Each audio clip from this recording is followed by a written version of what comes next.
Nós seguimos o estudo de equações de Fresnel agora do ponto onde nós paramos, né? Eu vou só recordar rapidamente o que a gente tinha feito no finalzinho para a gente poder seguir. Eu tinha escrito as equações que expressavam as condições de contorno quando eu passava de um meio para o outro cruzando uma interface, então que separava esses meios de propriedades diferentes, que eu estou chamando de epsilon mi e o outro de epsilon mi'. Aqui eu vou desenhar normal, eu colocava aqui um vetor k, fazendo um ângulo aqui que eu chamei de ângulo de incidência, e eu assumi uma polarização perpendicular ao plano da incidência. Então o campo elétrico que define essa polarização incidente estava perpendicular ao plano definido pelo vetor normal e o vetor k, que é chamado de vetor de plano de incidência. Tá? E pela relação entre EK e B, eu pude representar o B dessa forma, né, com um vetor que é o produto vetorial desses outros dois. E eu fiz isso para cada uma das partes, então tinha uma componente refletida que foi representada por um K duas linhas, a polarização continua aqui, duas linhas, e um vetor B como produto vetorial, que era o B duas linhas. Aqui a mesma coisa, eu tinha um K transmitido, que eu estou chamando de linha, o vetor perpendicular ao plano de incidência, que eu estou chamando de E', e um vetor B', né, que vem a ser o produto vetorial desses aqui. Então, aqui eu tinha de impor as seguintes condições de contorno. A continuidade da componente normal do D, deslocamento elétrico, porque não havia cargas livres na interface. 2. A continuidade da componente normal de B, porque isso vinha da equação que expressava a lei de Gauss macroscópica para o magnetismo. 3. A continuidade da componente tangencial do E, porque isso vinha da lei de Faraday. E 4. A continuidade da componente tangencial do vetor H, porque ele não havia ali uma densidade de corrente livre na interface. E eu usava ainda as equações constitutivas que me permitiam escrever o D como epsilon epsilon no meio, epsilon no outro meio, e o H como B sobre mi. Então aqui eu assumo, né, a linearidade de ambos os meios. Então, para essa polarização, a escrita dessas condições de contorno se expressavam como apenas duas equações, porque a primeira era identicamente nula, a terceira e quarta eram equações que eu vou escrever aqui, e a 2 apenas reproduzia uma das que já existia. Então eu escrevi a partir da equação 3 que o E0 mais E0 duas linhas é igual menos E0 linha é igual a zero. Essa era a primeira equação. E da equação 4 eu escrevia que raiz de epsilon sobre mi é zero menos E0 duas linhas, cosseno de... Observe que aqui me refiro à parte incidente e à parte refletida. O ângulo I, né, é o ângulo de incidência, e o ângulo de reflexão, que nós vimos, são iguais, e as propriedades do meio epsilon mi para as duas componentes. E isso então menos a raiz de epsilon mi', agora aqui se referindo à parte transmitida, é zero linha, cosseno desse ângulo de refração é igual a zero. Esse ângulo de refração vai ser esse ângulo definido a partir do K' e do vetor normal. Então, essa equação eu vou chamar de estrela, essa aqui de duas estrelas, né? E são as duas equações que eu tenho para duas incógnitas, que são as razões E0' sobre E0 e E0 duas linhas sobre E0. Para obter essas equações, então, eu vou substituir da primeira equação, que eu estou chamando de uma estrela, o campo E0 duas linhas, escrito então como E0' menos E0. E eu substituo isso no duas estrelas e obtenho a seguinte equação: raiz de epsilon mi que multiplica 2E0 menos E0', cosseno de I. Observem aqui então que eu vou ter, quando eu substituir o E0 duas linhas, um outro E0 que é menos com menos mais, e por isso 2E0 menos E0', que vai ficar aqui, e o cosseno de I. E no outro termo eu mantenho o que eu tinha, que era isso. Pois bem, então aqui eu já vou caminhar para escrever a primeira razão, que é dividir tudo por E0. Então, dividindo tudo por E0, eu vou ter, e colocando o E0 sobre E0' em evidência, eu chego na seguinte equação. E0' sobre E0 que multiplica menos raiz de epsilon sobre mi, agora vai vir desse termo aqui, cosseno de I, menos, agora daqui, eu vou ter raiz de epsilon' sobre mi', cosseno de R,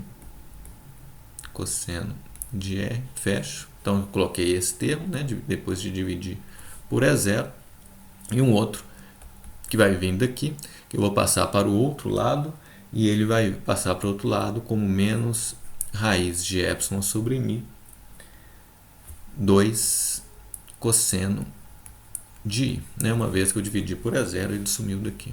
Então essa é a equação que eu tenho, e que me permite então achar essa razão, E0' sobre E0, como 2 raiz de epsilon sobre mi, cosseno de I, dividido por raiz de epsilon sobre mi, cosseno de I, né? O sinal menos eu cortei em tudo, mais epsilon' sobre mi', cosseno de R.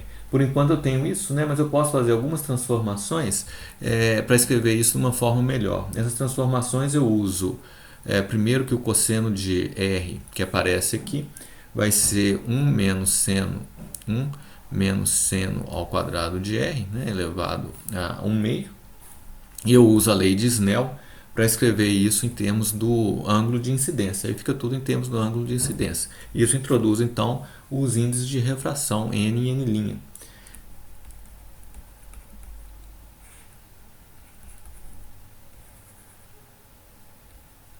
N de um lado, que tem propriedade epsilon mi, e N' do outro lado, que tem propriedades epsilon', mi'. Tá? Então, com isso, né, eu acabo conseguindo chegar na seguinte expressão. E0' sobre E0, eu substituo esse cosseno de R lá, e vou ter então 2 raiz de epsilon' sobre mi, 2 raiz de epsilon sobre mi, esse é o meu numerador, né? Cosseno de I, é o que eu já tinha, dividido por raiz de epsilon sobre mi, cosseno de I, que eu já tinha também, e aqui agora aparece mais raiz de epsilon' sobre mi', e esse parênteses, depois de trabalhar um pouquinho só, colocando n, multiplicando aqui tudo por n' ao quadrado, né? Fazendo essa soma que está aí, dividido por n' ao quadrado elevado a 1/2. Bom, então, só com manipulações simples, nós chegamos nessa expressão, né? E então, lembrando algumas coisas, né, que o n então é c sobre v, e sendo c sobre v, ele é mi epsilon, dividido por mi0 epsilon 0, né? O c é 1 sobre raiz disso, o v é 1 sobre raiz de epsilon mi. Eu posso agora multiplicar tudo para colocar numa forma um pouco mais compacta. Eu multiplico tudo por mi sobre o numerador e o denominador por mi sobre raiz de mi0 epsilon 0. É só mais uma manipulação, né? Aí eu vou ter uma expressão que pode ser escrita dessa forma aqui: 2n cosseno de I dividido por n cosseno de I mais mi sobre mi', raiz de n' ao quadrado mais n2, desculpa, menos n2, n' ao quadrado menos n2 cosseno seno menos n2 seno ao quadrado de i. Essa é uma expressão importante, que é a expressão final para essa primeira razão. Bom, agora fica fácil obter a segunda razão, porque eu sei que o E0 duas linhas é igual a E0' menos E0. Então eu simplesmente escrevo quem que é o E0 duas linhas, agora substituindo a equação de cima aqui e depois isolando o E0 duas linhas sobre E0. E aí eu tenho a expressão n cosseno de i menos mi sobre mi' raiz de n' ao quadrado menos n2 seno ao quadrado de i dividido por n cosseno de i mais essa razão mi sobre mi' e a raiz n'2 menos n2 seno ao quadrado de i. Essa é a outra equação. Eu tinha duas equações e duas incógnitas, agora eu obtive a resposta para as minhas duas incógnitas. Essas são propriedades importantes que levam a consequências como a gente pode ver agora, né? Então vamos ver para essa polarização o que a gente conseguiu até o momento em termos de fenômenos físicos. Então vamos pensar no caso de incidência normal.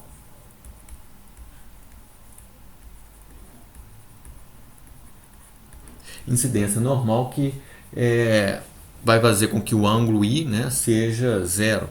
Então eu vou ter equações bem simples para isso, né? Eu vou fazer também uma aproximação de materiais não magnéticos, fazendo mi sobre mi' ser igual a 1. Quer dizer, as propriedades magnéticas não mudam quando eu passo de um meio para o outro, né, na verdade. Ou então o material, os dois meios são não magnéticos.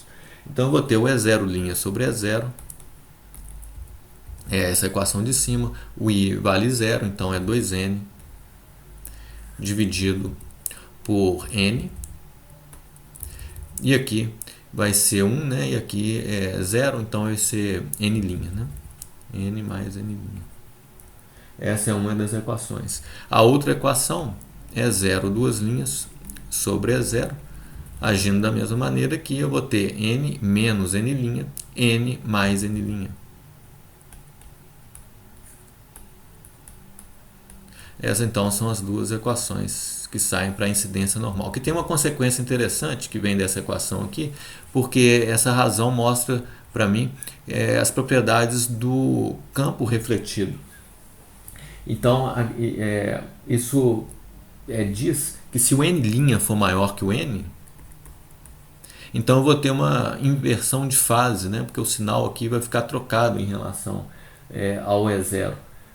Tá, então E0 duas linhas terá sinal contrário a E0, e isso representa a inclusão, né, de um fator E elevado a π, né, ou seja, uma fase em sua amplitude. Esse fator E elevado a π é uma mudança de fase de 180 graus quando a onda é refletida vindo de um meio com índice de refração n e encontrando um meio de índice de refração n' maior do que o n. Esse é um fenômeno importante quando a gente estuda bolhas de sabão ou óleo colocado em superfícies irregulares, e há uma produção de cores ali que pode ser explicado pelas reflexões que acontecem nas paredes interna e externa, e uma delas vai envolver uma mudança de fase, né? Então é importante para ver como ficam os processos de interferência. E isso leva a fenômenos físicos importantes e observáveis. Tá? Então essa é a maneira de aplicar as equações de Fresnel num caso prático. Né? Há uma outra polarização. A outra polarização que a gente pode discutir, também leva a fenômeno interessante, é a do a polarização que vai ser então com o campo elétrico paralelo ao plano de incidência. Então eu vou fazer o desenho rápido aqui, só colocar os resultados, que a gente segue praticamente as mesmas contas que nós fizemos anteriormente. Né? Então quando eu falo paralelo ao plano de incidência, eu estou colocando um vetor K, incidente, e o campo E agora eu escolho, por exemplo, para cá. Isso vai me levar a um vetor B saindo da tela dessa forma. Aí do mesmo jeito eu vou ter um K, duas linhas aqui, um vetor E que eu posso colocar para cá, esse vai ser meu E, duas linhas, e aí eu vou ter um campo B saindo da tela para cá, que eu vou chamar de B, duas linhas. E do lado de cá eu vou ter o K transmitido, né? Eu posso colocar aqui o vetor E, o vetor B e o vetor E dessa forma. Esse aqui é o E, esse aqui é o B, e eu vou colocar a linha para lembrar que eu estou na parte transmitida, né? E eu monto as equações novamente e vou encontrar dois resultados, né? Aí eu vou colocar um passo anterior para mostrar para vocês como que a gente faz, né? A componente tangencial do E contínua, vou deixar para vocês verificarem essa conta aqui. A componente tangencial do E aqui é contínua, ela pode ser expressa por uma equação desse tipo, ó, é zero mais E0, duas linhas, são as coisas que acontecem do lado de cá, né, no meio, menos o E0 linha, é a coisa que acontece do lado de lá no transmitido. Se eu quero a componente tangencial, eu faço o produto vetorial disso com o vetor normal. E isso tem que ser igual a zero. Então aqui eu pego partes tangenciais do campo E, né? E aí eu posso escrever isso como cosseno de E0 menos E0, duas linhas, menos cosseno de R, E0 linha, é igual a zero. Aí verifiquem isso, né, para vocês verem que realmente faz sentido, né? Essa aqui, quer dizer, essa parte e essa aqui vão aparecer com um certo sinal, e essa aqui com outro sinal. Isso é uma convenção de sinais que a gente está adotando. Então, para a componente tangencial do H, que tem uma continuidade também,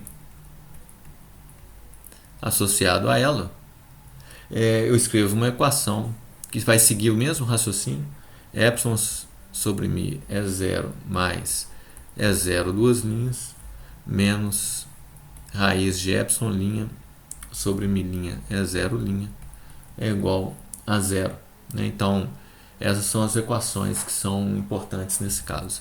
E quando eu faço isso, eu chego nas equações finais para essa polarização que eu vou representar aqui. São as duas respostas. E0' sobre E0, escrito como 2n, n' cosseno de I,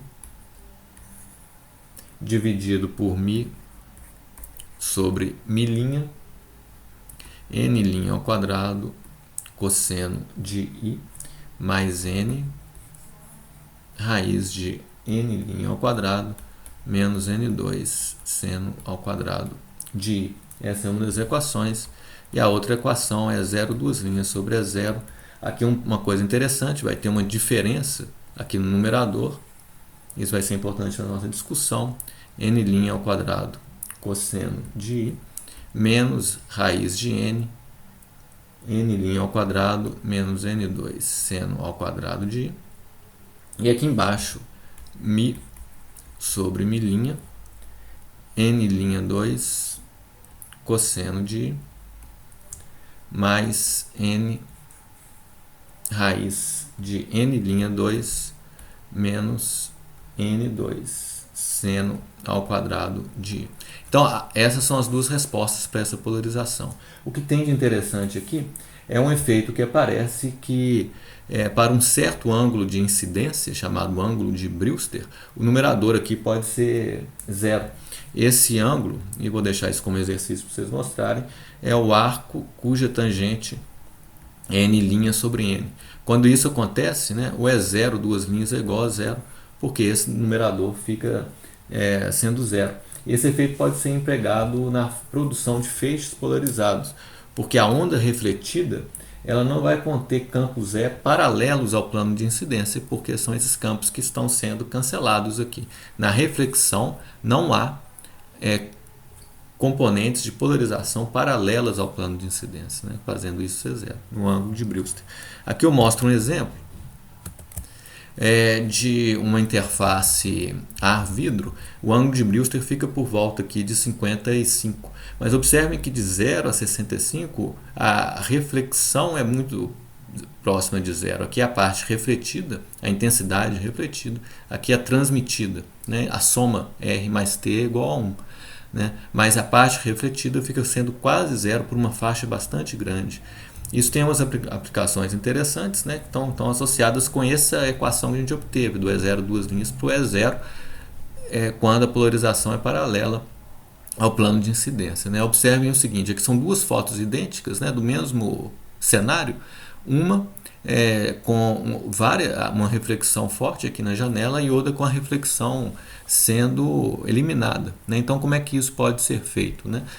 Aproveita-se o fato de que eu tenho uma faixa extensa de ângulos de incidência em que eu não tenho reflexão para uma certa polarização. Então, eu só tenho para outra, eu só tenho campo elétrico numa polarização. Eu tenho a luz refletida numa polarização. Se a gente pensa naquele gráfico anterior. Então, se eu ponho na câmera fotográfica eu coloco um polarizador, eliminando essa componente que sobreviveu, então eu acabo com ela também. E aí eu tenho então uma situação de eliminação da reflexão indesejada para a fotografia. Né? Então essa é a nossa discussão das equações de Fresnel.